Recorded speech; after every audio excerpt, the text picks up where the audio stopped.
اعوذ باللہ من الشیطان الرجیم بسم اللہ الرحمن الرحیم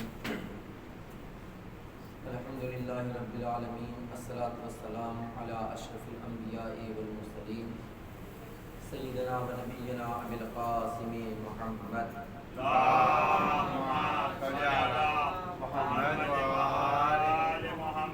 وعلی اہل بیتہ الطیبین الطاہرین المعصومین المنتخبین المنتجبین ولعنۃ الدائمۃ علی اعدائهم وقاصد حقوقهم ومنکر فضائلهم اجمعین.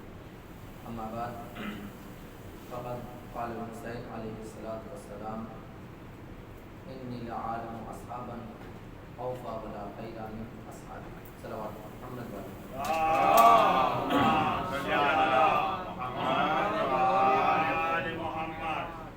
امام حسین علیہ الصلاۃ والسلام نے شب عاشور اپنے اصحاب و انصار کے متعلق ارشاد فرمایا کہ جیسے چاہنے والے، جیسے دوست، جیسے ساتھی، جیسے اصحاب مجھ کو ملے ہیں ویسے کسی اور کو نہیں ملے.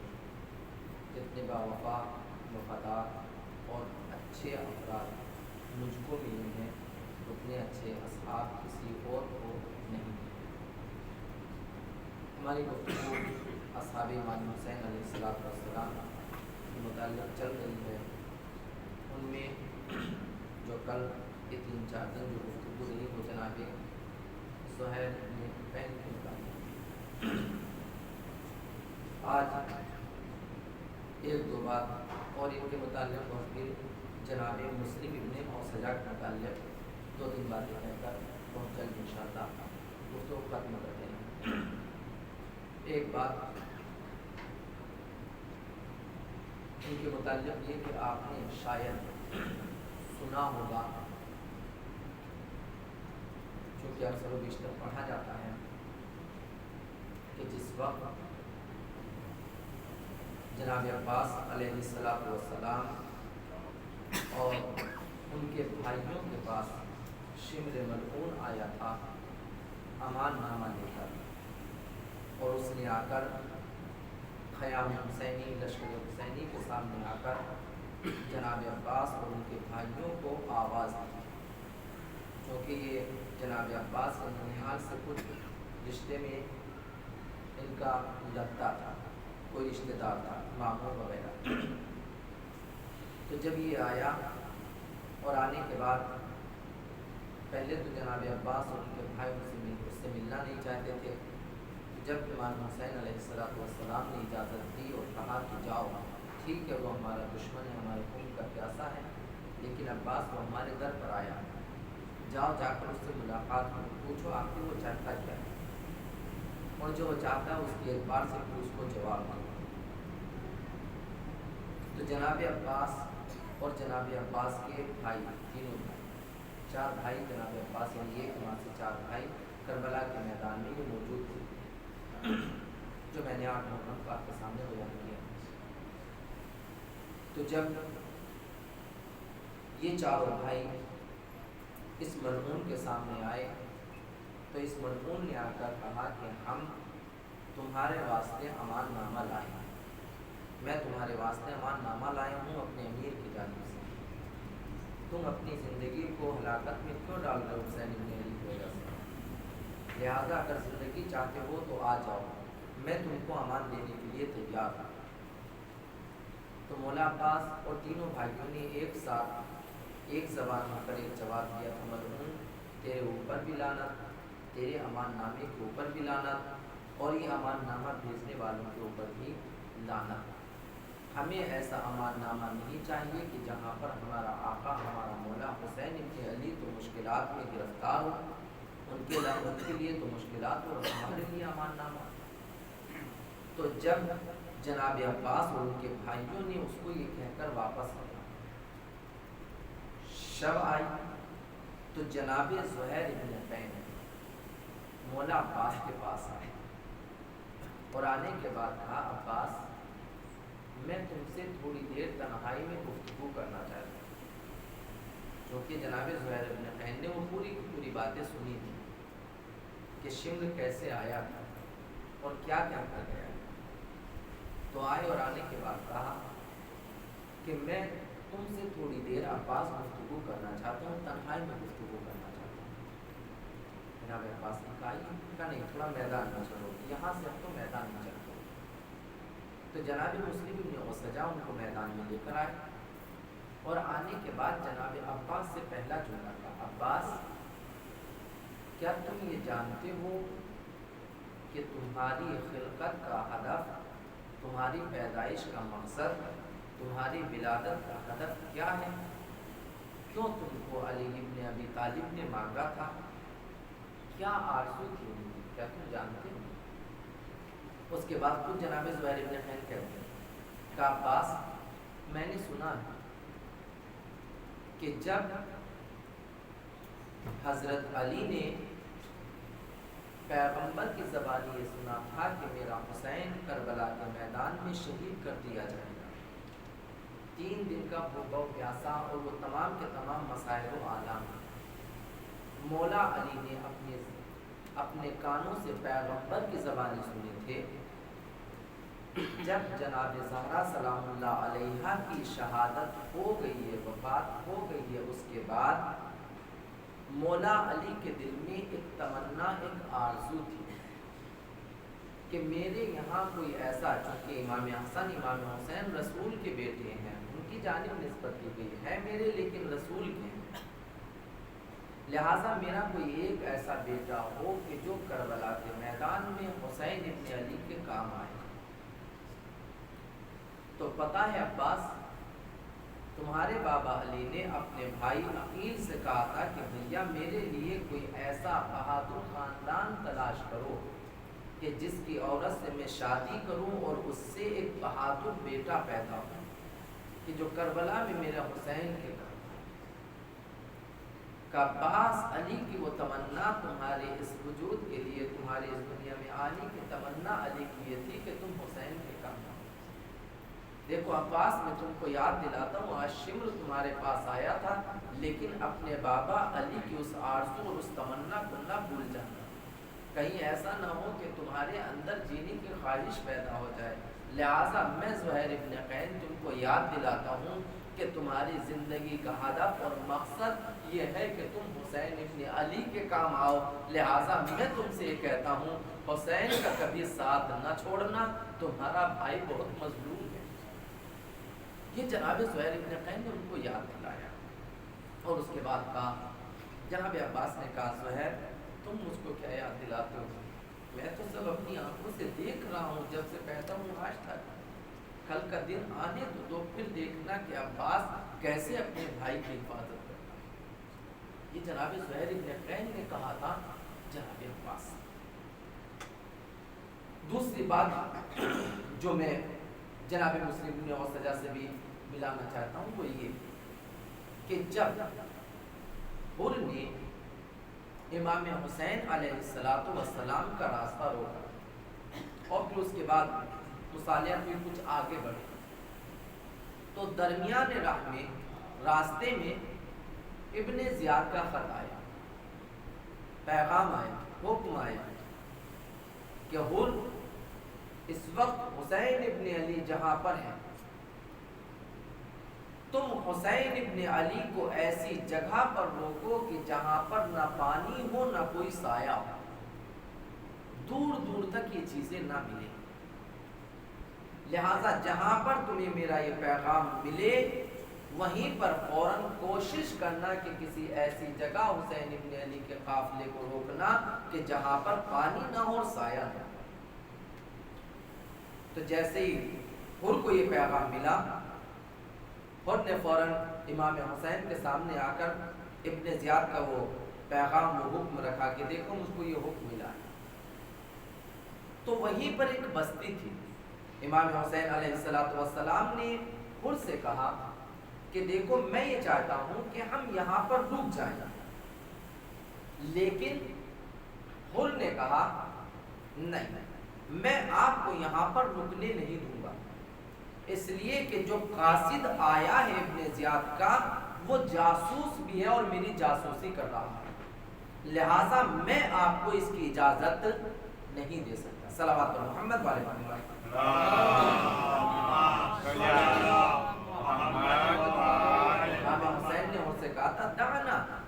ننزلوا فی ہذہ القریہ، تم ہم کو اجازت دو کہ ہم اس قریے میں، اس دیہات میں، اس جگہ پر رک جائیں۔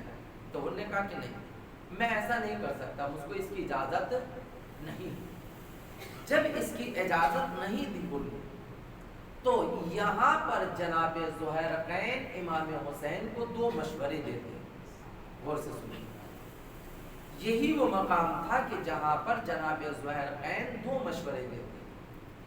ایک مشورے کو امام حسین نے قبول نہیں کیا، جواب دے کر کہا کہ اس وجہ سے میں اس کو قبول نہیں کرتا، اور دوسرے مشورے کو امام حسین نے قبول کیا۔ پہلا مشورہ کیا تھا؟ پہلا مشورہ جناب زہیر ابن قین نے جب انہوں نے اس کو قبول نہیں کیا تو فوراً جناب زہیر ابن قین نے کہا یا ابن رسول اللہ اِنَّا قِتَالَ هَؤُلَاءِ أَحْوَنُ عَلَيْنَا مِنْ قِتَالِ مَنْ يَأْتِينَا مِنْ بَعْدِهِمْ۔ اے میرے مولا، اے میرے آقا، اے فرزند رسول، اس وقت اس تھوڑے سے لشکر سے لڑنا ہمارے لیے آسان ہے، لہٰذا آپ ہمیں اجازت دیں کہ ہم پھر کے اس چھوٹے سے لشکر سے جنگ کریں اور پھر اس کے بعد اپنے راستے کو آگے بڑھائیں۔ ابھی ان سے جنگ کرنا آسان ہے۔ فلا عمری، لیکن میری جان کے قسم، میں اپنی جان کے قسم کھا کر کہتا ہوں، لیاتینا ما لا قبل لنا بہ، لیکن اگر ابھی ہم نے ان سے جنگ نہ کی تو پھر اس کے بعد ایک ایسا لشکر آئے گا کہ جس کا مقابلہ کرنا ہم لوگوں کے لیے آسان نہ ہوگا، اس لیے کہ ہم تھوڑے ہیں، ہمارے ساتھ مرد، ہمارے ساتھ عورتیں ہیں، ہمارے ساتھ بچے ہیں۔ اگر اب ہم نے ان سے جنگ نہ کی، اب ہم نے ان کو نہ روکا تو پھر بعد میں ہمارے لیے مشکل ہو جائے۔ یہ وہ پہلا مشورہ تھا کہ جہاں پر جناب زہیر نے امام حسین کو ہر کے لشکر سے لڑنے کا مشورہ دیا، لیکن امام حسین نے اس مشورے کو یہ کہہ کر رد کر دیا کہ زہیر، خدا تم کو جزائے خیر عطا فرمائے، تم ہمارے بھلے کے لیے سوچ رہے ہو، لیکن میں حسین ابن علی ما کنت لأبدأهم بقتال، لیکن زہیر میں تم کو بتانا چاہتا ہوں کہ حسین ابن علی جنگ کی ابتدا نہیں کرنا چاہتا، حسین ابن علی خود سے جنگ شروع نہیں کرنا چاہتا، وہ جنگ شروع کر دے تو کرتے، حسین ابن علی کا مقصد جنگ کرنا نہیں ہے بلکہ امت کو سمجھانا ہے۔ لہٰذا زہیر، میں تمہارے اس مشورے کو قبول نہیں کر سکتا کہ دنیا بعد میں یہ کہے کہ جنگ حسین نے شروع کی تھی، لہٰذا اس میں یزید کا کیا دوش ہے، لہٰذا حسین ابن علی کبھی بھی جنگ کو شروع نہیں کر سکتا۔ تو یہیں پر جناب زہیرقین نے دوسرا مشورہ دیا، تو مولا یہیں سے قریب ایک آبادی، یہیں سے قریب ایک زمین ہے، اگر ہو تو وہاں پر چل کر آپ قیام کریں، وہاں پر اتر جائیں۔ کہا کیوں؟ وہاں پر اس زمین کے لیے جو کربلا میں جو آ کر رکے، ویسے تو معین تھا کہ وہاں پر آنا ہے، لیکن جو مشورہ دیا اس سے پہلے وہ جناب زہیر ابن قین نے دیا کہ مولا یہیں سے قریب ایک جگہ ہے، امام حسین نے اس سے نام پوچھا تو جناب زہیرقین نے اس کا کوئی نام بتایا تھا، تو وہاں پر امام حسین نے انا للہ پڑھا، اور پھر اس کے بعد جناب زہیرقین نے اس کی وجہ بتائی کہ میں کیوں چاہتا ہوں کہ ہم یہاں پر ٹھہر جائیں۔ جناب زہیرقین فرماتے مولا سربنا فی ہذہ القریۃ حتی تنزلها فانها حصینۃ وہی علی شاطئ الفرات، مولا یہیں سے قریب ایک جگہ ہے، ایک مقام ہے، میں آپ کو یہ مشورہ دیتا ہوں، اگر ہو سکے تو آپ اس سمت چلیے، وہاں پر جا کر ہم اپنا قیام کریں گے، وہاں پر جا کر ہم رکیں گے۔ کہا کیوں؟ کہا مولا وہاں پر دو چیزیں ہیں، ایک نہر فرات قریب ہے، ہم کو پانی مل سکتا ہے، اور دوسرے یہ کہ وہاں پر بچاؤ کا انتظام بہتر ہے، ہم اپنی حفاظت کر سکتے ہیں۔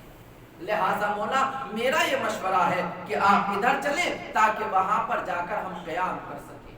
پھر اس کے بعد یہ بات پھر سے کہی، انہوں نے اس کو قبول کیا، اور آ کر جو آج کربلا کی سرزمین ہے جہاں پر امام حسین کا قافلہ آ کر رکا تھا، اس کا مشورہ بھی جناب زہیر ابن قین نے دیا۔ صلوات پر محمد والے محمد۔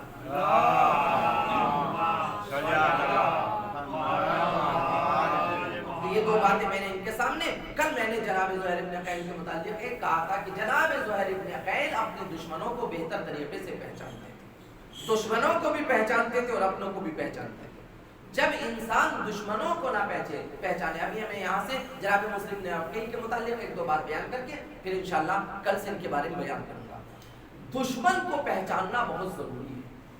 اگر ہم دشمن کو نہیں پہچانیں گے اس کا نقصان کیا ہوتا ہے, اس کے نتائج کیا ہوتے ہیں, یہ میں آپ کے سامنے رکھنا چاہتا ہوں. سب سے پہلے جناب مسلم ابن اوسجا, یہ بھی کوفے کے رہنے والے تھے. صلوات پر محمد والے محمد.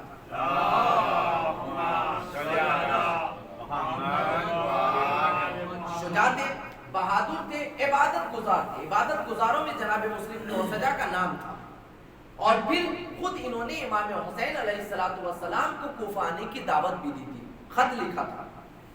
اور جب انہوں نے خط لکھا ہے اس کے بعد جناب مسلم ابن اوسجا وہ فرد ہیں کہ جب جناب مسلم آ گئے ہیں تو جناب مسلم کی جانب سے کوفے والوں سے بیعت لے رہے تھے.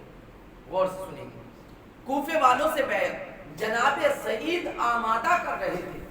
جناب سعید لوگوں کے درمیان حوصلہ بڑھا رہے تھے. جناب سعید لوگوں کو آمادہ کر رہے تھے کہ آؤ مسلم کی مدد کرو, حسین ابن علی کی مدد کرو. اور جناب مسلم ابن اوسجا جناب مسلم ابن عقیل کے لیے بیعت لے رہے تھے لوگوں سے. لہذا تاریخ نے لکھا کہ جناب مسلم ابن اوسجا نے, چونکہ یہ بھی جناب حبیب ابن مظاہر کے خاندان سے تھے, اسدی خاندان سے تھے. جناب حبیب ابن مظاہر بھی اسدی خاندان سے اور یہ بھی اسدی خاندان سے. انہوں نے دو قبیلوں سے بیعت لی کہ تم مسلم کا ساتھ دو گے. دونوں قبیلے جو تھے, ایک مزحج ہے, وہاں پر بہت بڑا قبیلہ تھا, اور خود ایک اسد, خود ان کا قبیلہ. یہ اس کے سربراہ نہیں تھے لیکن اس سے انہوں نے بیعت لی دونوں قبیلوں سے. اور اس بات پر لی کہ جب مسلم اور حسین ابن علی یزید کے خلاف جنگ کریں گے تو تم مسلم کا ساتھ دو گے, حسین ابن علی کا ساتھ دو گے, یزید کا ساتھ نہیں دو گے. تو یہ جو جب عبید اللہ ابن زیاد کوفے میں آیا ہے اور آنے کے بعد جب اس نے حالات کو اپنے ہاتھوں میں لیا ہے تو جو کوفے کے جہاں پر یہ ابن زیاد رکھا ہوا تھا وہاں کا جو حصار کیا ہے یہ انہی دو قبیلوں کے بہادروں نے کیا تھا. بہت دوسرے قبیلے کے بہت کم افراد تھے جو مسلم ابن عقیل کے ساتھ جنہوں نے حصار کیا تھا, جنہوں نے اس کو گھیرا تھا, اور ابن زیاد چند افراد کے ساتھ اندر بند ہو گیا تھا, وہ انہی دو قبیلوں کے افراد تھے. اب میرا عزیزوں میں کہنا چاہتا ہوں, جب تک انسان اپنے دشمن کو نہیں پہچانے گا, جب تک انسان اپنے آپ کو نہیں جانے گا, اس کا نتیجہ کیا ہوتا ہے میں آپ کے سامنے رکھنا چاہتا ہوں. ابن زیاد کے ساتھ دربار میں چند افراد تھے, پوری کوفے کی تاریخ ہے, اس کو بیان کرنے کے لیے وقت چاہیے. چند افراد تھے کہ جن کے ساتھ ابن زیاد دربار میں بند ہے. اس نے اپنی چالاکیوں سے, اپنی مکاریوں سے یہ جو اتنا بڑا مجمع, اتنے لشکری مسلم ابن عقیل کے ساتھ حصار کیے ہوئے تھے, اس کی چند باتوں نے ان سب کو توڑ ڈالا. وہ حصار چند دنوں کے اندر ٹوٹ گیا. کیوں؟ اس لیے کہ دشمن چالاک تھا اور یہ جو حصار کیے ہوئے تھے یہ دشمن کو نہیں جانتے. اس کا نتیجہ پھر کیا ہوا؟ جب وہ حصار ٹوٹا, جناب مسلم کی شہادت ہے, جناب ہانی کی شہادت ہے, اور دوسرے چاہنے والوں کی شہادت ہے. تو میرے عزیزوں, میرے دوستوں, پہلے جب تک ہم دشمن کو نہیں پہچانیں گے, اپنے کو نہیں جانیں گے, تو اس کا نتیجہ وہ ہوتا ہے کہ جو کوفے میں جناب مسلم, جناب ہانی اور بہت سے چاہنے والوں کے درمیان. پہلا مرحلہ. دوسرا, جب یہ حصار ٹوٹ گیا, اب تک جناب مسلم تھے جناب مختار کے گھر میں. بس یہیں سے میں اپنے مسائل کی جانب میں آنا چاہتا ہوں. جناب مختار کے گھر میں جب وہ حصار ٹوٹا, لوگ جناب مسلم سے الگ ہو گئے. عورتیں اپنے شوہروں کو, ماں اپنے بچوں کو, اور بیویاں اپنے شوہروں کو, بہنیں اپنے بھائیوں کو لے کر چلی گئی, اس خوف سے کہ شام سے ایک لشکر آ رہا ہے. اور پھر دوسرے لالچ دیے گئے, یہ تمام کے تمام وہ لشکر ختم ہوا. تو اب جناب مسلم اپنی جان کی حفاظت کی خاطر جو وہاں پہ کشیہ تھے, انہوں نے کہا کہ اب اپنی جگہ بدلو, تو وہاں سے جناب ہانی کے گھر میں آئے.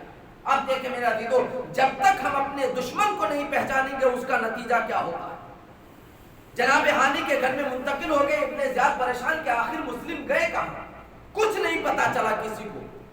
تو اس نے اپنے غلام کو بلایا, جو اب تک کوفے میں نہیں تھا، اس کو بلایا اور بلانے کے بعد اس کو 3000 درہم دی۔ درہم دینے کے بعد کہا کہ جاؤ مسجد میں جا کر بیٹھ جاؤ اور مسلم کا پتہ لگاؤ۔ کہا کیسے پتہ لگانا ہے؟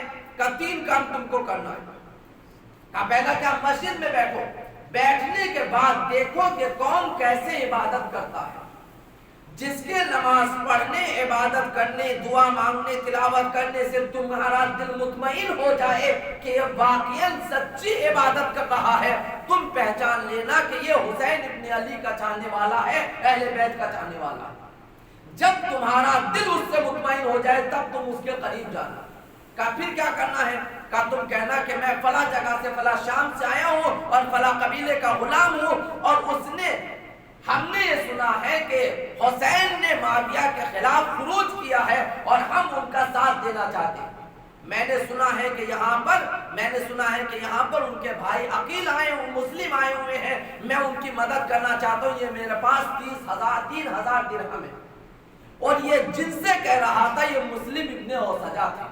میرے عزیزو توجہ کیجئے، یہ مسلم ابن اوسجہ تھے جو جانتے تھے، سچے چاہنے والے تھے، ان کی محبت میں کوئی کمی نہیں ہے۔ شاید یہی وجہ ہے، کل میں انشاءاللہ زیارت ناہیہ کے فقرے پڑھوں گا کہ جو امام زمانہ نے جناب مسلم ابن عقیل کے لیے کہے ہیں اور کسی کے لیے نہیں کہے، لیکن میرے عزیزو اس نے جناب مسلم کی عبادت کو دیکھا، مسلم ابن اوسجہ کی عبادت کو دیکھا، دیکھ کر پہچانا، آیا اور آنے کے بعد وہی باتیں جو ابن زیاد نے کہی تھی وہی آ کر بیان کی۔ کہ میں ان کا شیعہ ہوں، میں ان کی مدد کرنا چاہتا ہوں، میں لشکر میں ان کی مدد کرنا چاہتا ہوں، لہذا میں درہم لے کر آیا ہوں، مجھے مسلم سے ملنا ہے۔ جناب مسلم کو پہلے اعتبار نہ ہو، جب کئی دن اسی طرح سے وہ ملتا رہا، مستقل ملتا رہا، تو اس کے بعد کہا کہ اچھا پھر پہلے اہل بیت کی ولایت کا اقرار کرو۔ اس نے اقرار کیا، وہ تو بیٹھا ہی اس لیے تھا۔ میرے عزیزو جب تک ہم دشمن کو نہیں پہچانیں گے اس کا نتیجہ کیا ہوگا؟ جناب مسلم ابن اوسجہ کی نیت میں کوئی کمی نہیں تھی، لیکن دشمن کو نہیں پہچانا کہ میرے سامنے جو کھڑا ہوا یہ چالاک دشمن ہے اور چالاک کی طرف سے آیا ہے۔ آ کر کہا تو جب کئی دن ہو گئے تو جناب مسلم ابن اوسجہ نے کہا کہ اچھا اگر تم اتنا ہو کہتے ہو تو میں وقت لے لیتا ہوں اور تمہاری جناب مسلم سے ملاقات کرا دیتا ہوں۔ میرے عزیزو جو جناب مسلم تک لے کر گئے ہیں اس جاسوس کو، وہ جناب مسلم ابن اوسجہ تھا، اور پھر اس کا نتیجہ جناب مسلم کی تنہائی ہے، اس کا نتیجہ جناب ہانی کی شہادت ہے۔ لیکن ان کی نیت میں کوئی کھوٹ نہیں تھا، لیکن دشمن کو نہ پہچانا، جس کا نتیجہ یہ ہوا کہ مسلم کی شہادت ہوئی، جس کا نتیجہ یہ ہوا کہ ہانی کی شہادت ہوئی، جس کا نتیجہ یہ ہوا نہ جانے کتنے چاہنے والوں کو زندان میں ڈال دیا۔ میرے عزیزوں، میرے دوستوں، میرے بزرگوں، جناب مسلم ابن اوسجہ یہ ایک روایت کے مطابق کہ جناب حبیب نکلے ہیں اس وقت، اور دوسری روایت کی کہ جب یہ حالات خراب ہوئے تو شب کے سناٹے میں یہ کوفے سے اپنے بچوں کے ساتھ، اپنی بیوی کے ساتھ وہاں سے نکلے ہیں اور آ کر حسین ابن علی سے ملے ہیں۔ میرے عزیزوں، میرے دوستوں، آج اس زمانے میں ہم کو دشمن کو پہچاننا بہت ضروری ہے۔ جب تک ہم اپنے دشمن کو نہ پہچانیں گے اس وقت تک ہم کامیاب نہیں ہو سکتے۔ اپنے آپ کو بھی پہچاننا ہے، اپنے دشمن کو بھی پہچاننا ہے۔ یہ شہدائے کربلا کی زندگی ہم کو یہی سکھا رہی ہے، یہ تاریخ ہم کو یہی بتا رہی ہے۔ تاریخ صرف پڑھنے کے لیے نہیں ہوتی، تاریخ صرف سننے کے لیے نہیں ہوتی، عبرت حاصل کرنے کے لیے۔ اور میرے عزیزوں، میں چند فقرے مسائل کروں اور گفتگو ختم کر دوں۔ میرے عزیزوں، بہت سے ایسے تھے کہ جنہوں نے نہیں پہچانا، بہت سے ایسے تھے جو دشمن کو نہیں جان سکے۔ کربلا میں بہت سے ایسے تھے، اکثر و بیشتر وہ تھے کہ جو یہ جانتے ہوئے خود ہور جو لے کر آئے ہیں وہ آخر تک نہیں جانتے تھے۔ جب آخر میں ابن زیاد، جب آخر میں عمر سعد نے کہا کہ نہیں جنگ ہوگی، تب ان کو یہ احساس ہوا کہ نہیں حسین ابن علی کے ساتھ جنگ ہوگی۔ تو میرے عزیزوں، میرے دوستوں، میرے بزرگوں، اس کا نتیجہ بہت خطرناک ہوتا ہے۔ دشمن شناسی ایک ایسا موضوع ہے اسلام میں کہ جس کو جاننا بہت ضروری ہے، لیکن ہمارے سامنے میں چند فکرے کہتا ہوں میرے عزیز و مسائل کے لیے۔ کل انشاءاللہ مسلم ابن اوسجہ کی شہادت پڑھوں گا میں آپ کے سامنے۔ آج صرف اتنا کہنا چاہتا ہوں، جب یہ لوٹا ہوا قافلہ عصر عاشور کو حسین شہید کر دیے گئے، شام غریبہ میں خیام حسینی میں آگ لگا دی گئی، اور پھر اس کے بعد جب 11 محرم کو یہ لٹا ہوا قافلہ چلنے لگا تو میں نے بہت سے خطبہ علامہ ظفر الملت کے زبان میں اور پھر ان کی کتابوں میں موجود ہے کہ انہوں نے بیان کیا کہ جب یہ قافلہ جا رہا تھا تو 5 سالہ بچی اپنے باپ کے جنازے سے آ کر لپٹ گئی۔ جب شمر ملعون پاس آیا تو سکینہ نے ایک جملہ کہا، اے شمر تو اتنے لوگوں کو لے کر جا رہا ہے تو انہیں لے جا، ایک اگر مجھ کو نہ لے جائے گا تو تیرا کیا بگڑ جائے گا، مجھے یہی میرے بابا کے پاس چھوڑ دے۔ تو شمر ملعون نے پوچھا تو یہاں کیوں رہنا چاہتی ہے، یہاں کیا ہے؟ تو جناب سکینہ نے معصومانہ انداز میں ایک جملہ کہا، شمر میں یہاں رہنا چاہتی ہوں، میں یہاں کے راستوں پر جا کر بیٹھ جاؤں گی اور پھر اپنے آنے والے قافلے والوں سے کہوں گی، اے قافلے والوں میرا بابا شہید کر دیا گیا، اے قافلے والوں میرا چچا شہید کر دیا گیا، اے قافلے والوں میرا پورا گھرانے کو قتل کر دیا گیا، آؤ میرے گھرانے والوں کو میرے بابا کو غسل و کفن دے کر اسے دفن کرا دو۔ میں نے بعض خطباء کی زبانی سنا کہ خود جناب سکینہ نے شاید امام حسین سے بھی کہا تھا، بابا جان اگر ہو سکے تو مجھے پہنچا دیجئے مدینہ۔ اور پھر بعض خطباء کی زبانی یہ ہے کہ جب سکینہ نے یہ کہا تھا تو اس ظالم نے پوچھا، یہ بتاؤ کہ تم آخر ایسا کیوں کرنا چاہتی ہو؟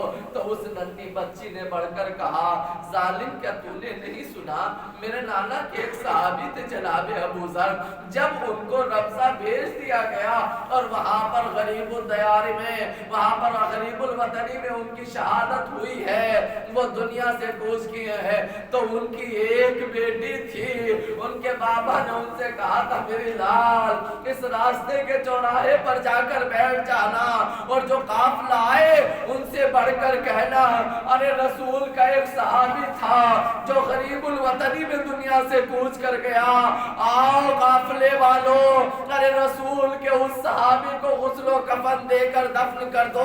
تاریخ نے بتایا کہ جب جناب ابو ذر کی شہادت کے بعد ان کی بیٹی جا کر بیٹھی ہے اور قافلے والے کو تو وہ قافلہ کس کا تھا؟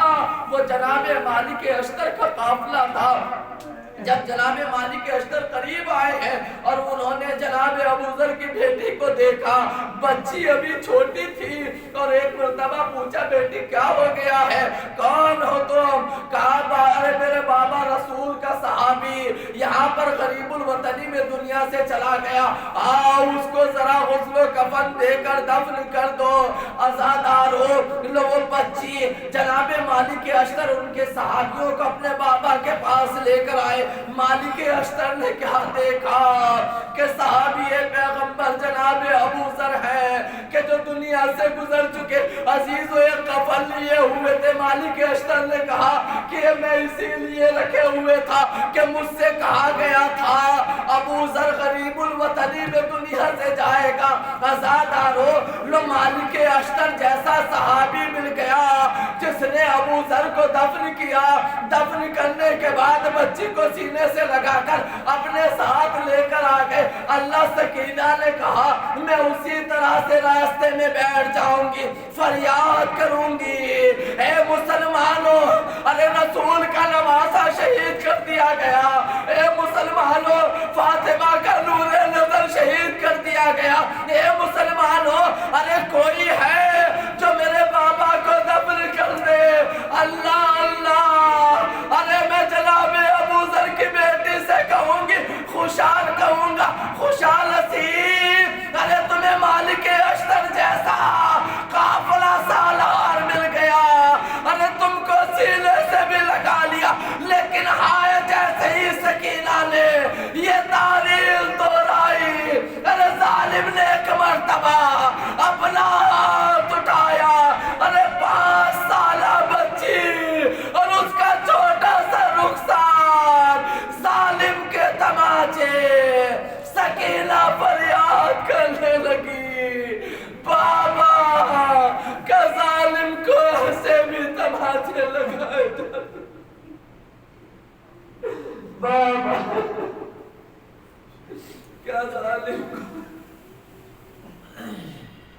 اللہ لعنت اللہ علی القوم الظالمین. مات الحسین.